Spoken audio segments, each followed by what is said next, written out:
او تاسو په سوشل میډیا کې لیدلی وي چې د څو ورځې مسلسل تبلیغات کېدل، پوسټونه کېدل، خو خوشبختانه د جولای په لومړۍ نیټه بر همدا شپږیزه ټورنمنټ پیل کیږي او هیله دا ده چې د خلکو غوښتنه دا وای چې باید په لوبغالي کې د ناستې او ځایونه منظم جوړ شوي دي. تاسو به لوبغالی لیدلی وي چې هغه کومې نیمګړتیاوې درلودې په هغې باندې هم کار پیل شوی دی او د شپږیزې 11 پړاو چې نور پړاوونه په کابل کې ترسره کېدل او دا ځل یې په خوست کې ترسره کېږي. خوستوال هم خوشحاله دي او وایي چې هم به د دوی ورسره تفریح شوي او هم به د اقتصادي پلوه هم د خوست لپاره یو ښه خبره ده.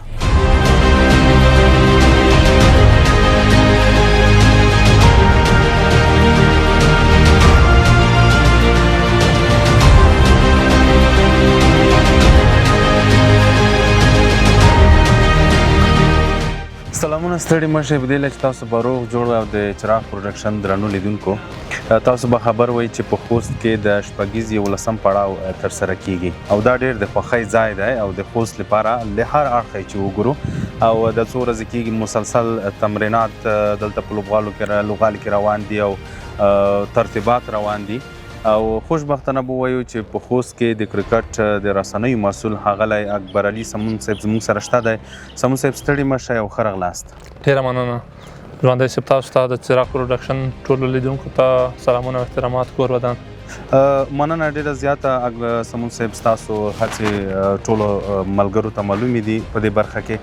که دا راته ووایي چې څومره ترتیبات نیول شوي دي د خلکو د راتګ لپاره او د اسانتیاوو په باره کې که لږ معلومات ورکړي. کور ودان دا چې لومړی ځل د په خوست کې د شپږیزې 11 پړاو سیالۍ ترسره کېږي نو د دې لپاره تقریبا له تېرو 10-11 ورځو راهیسې ډېر کلک تدابیر روان دي چې په بېلابېلو برخو کې هغه تیاریانې چې اړتیا وه یا هم بشپړې شوي او یا هم په بشپړېدو دي. نو په ټوله کې د لوبغاړو د ښې لوبې کولو او د مینوالو د ښې نندارې لپاره بېلابېلې تیاریانې شوي دي. انشاءالله چې لوبغاړي به په ډېر سهولت کې لوبې ترسره کوي او مینوال به په پوره ښه او ارام چاپېریال کې دغو لوبو ننداره کوي. تېر ځل چې همدلته لوبې شوي دي خلکو نیوکې کړي دي چې د ځای د کامبود یا د چوکیو د کامبود، خو دغه عکسونو کې لوبغاړی ډېر ښایسته ښکاري، کار مو پرې کړی دی.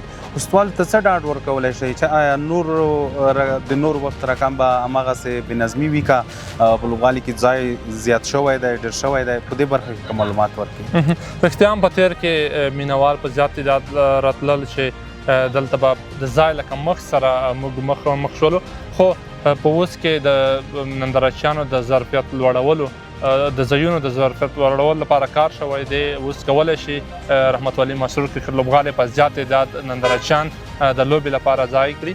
نو انشاءالله په دې برخه کې به ستونزه نه رامنځته کېږي، خو بیا هم د خوست او د دغه زونو په ټوله کې د افغانستان د خلکو مینه د کرکټ سره بېسارې ده، په زیات تعداد هرې لوبې ته راځي، خو انشاءالله ځای مناسب دی او دوی به په پوره سهولت کې دغه لوبې ننداره کوي. بالکل. دا وروستۍ پوښتنه به دا وکړو تم چېرته روان یو وخت کم دی چې د خوست رسنیو ملګرو ته څومره ډاډ ورکولی شي چې څومره اسانتیا ورته برابره شوې ده او دا ډېره مهمه موضوع ده ځکه چې که هر چېرته کار کېږي او رسنۍ چې نه وي بیا په هغه ډول سره مخکې نه ځي. تا څومره په دې برخه کې له ملګرو سره او د خپلو همکارانو سره کار کړی دی که خوستوالو ته معلومات ورکړي په دې برخه کې د رسنیو په برخه کې؟ ډېره مننه. رسنیو رول په ټولنه کې ځانګړی دی. رسنۍ د ټولنې او د حکومت یا ادارو ترمنځ تماس ده او مهم تماس ده. رسنیو ته افغان کرکټ بورډ په هر ټورنمنټ کې یا په ټوله کې ځانګړی ارزښت ورکړی دی، ځای ورکړی دی. نو په دغه ټورنمنټ کې یا په دغه شپږیزه لیګ کې هم د رسنیو لپاره ځانګړی ځای په نظر کې نیول شوی دی، دوی لپاره ځانګړي سهولتونه په نظر کې نیول شوي دي.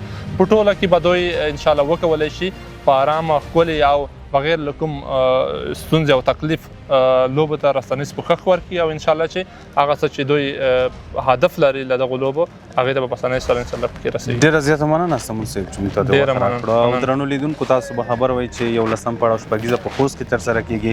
له هر اړخه چې وګورو خوست ته یې ګټه ده، هم له اقتصادي پلوه، هم له تفریح ته ځینې مینوال کولی شي همدلته د ساتېرۍ لپاره راشي. موږ هم په لوبغالي کې یو او له نورو مینوال سره به هم خبرې وکړو.